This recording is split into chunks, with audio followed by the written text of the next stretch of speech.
Hi, my name is Shania Navarro, and this is my video report for Lab 1 charged tapes. So this lab explores how static electricity can build up on materials like clear tape and how we can estimate electric charge through physical experiments and some coding models.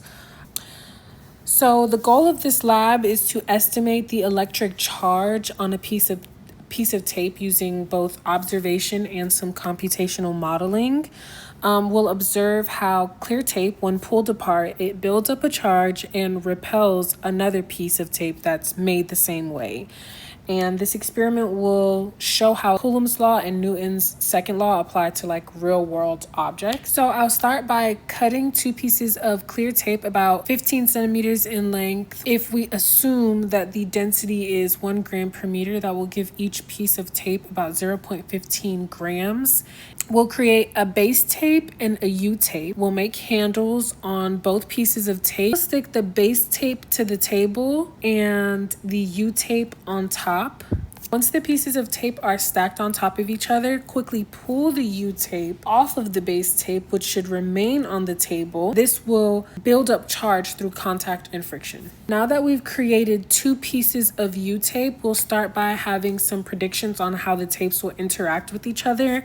And I predict that the U-tapes that are both attracted to my hand share the same charge, and therefore they will repel each other when placed near one another. So they did end up repelling. After placing the two pieces of tape near each other, I took one piece of U-tape and placed it near a neutral book. The tape was attracted to the book. In order to figure out the charges of the tape, we'll start with some preliminary questions to think about. And when I conducted the experiment by rubbing the pen in my hair, which deposited negative charge onto the pen, I was able to determine the sign of the U-tape. The U-tape is repelled by the negatively charged pen, therefore the U-tape is negatively charged as well. On step 5, we'll be estimating the excess charge on the U-tape. Some preliminary questions we'll go through first.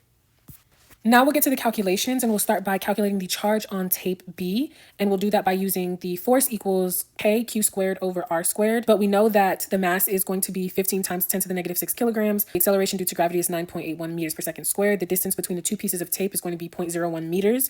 And then we have Coulomb's constant and the charge of an electron. First, we start with calculating the force of gravity on the tape using force equals mass times gravity. And we get that the force due to gravity is 1.47 times 10 to the negative 4 newtons. And then we'll calculate the charge on tape B by using force equals 1 over 4 pi epsilon naught q squared over d squared.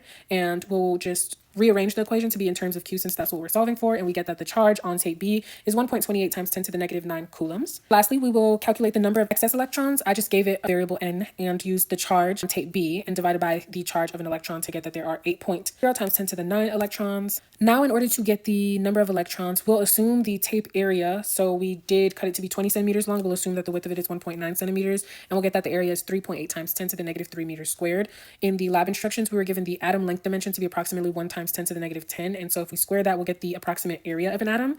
And by dividing the tape area by the area of an atom, we will get 2.8 times 10 to the 17th atoms. And to find the ratio of electrons to atoms, we'll use the 8.0 times 10 to the 9th excess electrons found in the previous slide divided by the 3.8 times 10 to the 17th number of atoms, and we get 2.1 times 10 to the negative 8. For my conclusions, my main findings were that the tape acquired a net charge through contact and separation. When balanced in mid-air, the electric repulsion between two similarly charged tapes counteracts gravity, which is why it was in equilibrium.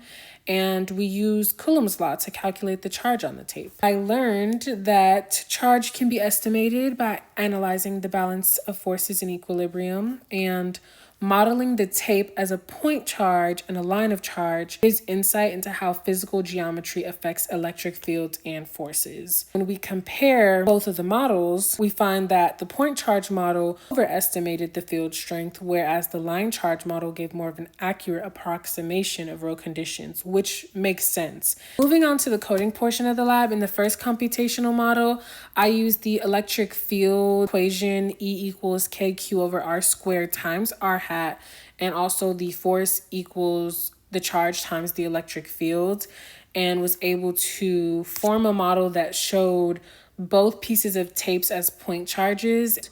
And in the second model, I loop through each pair of charges across the tapes. This approach better reflects the physical reality of a real charge distribution for a line charge because it's not concentrated, it's spread out.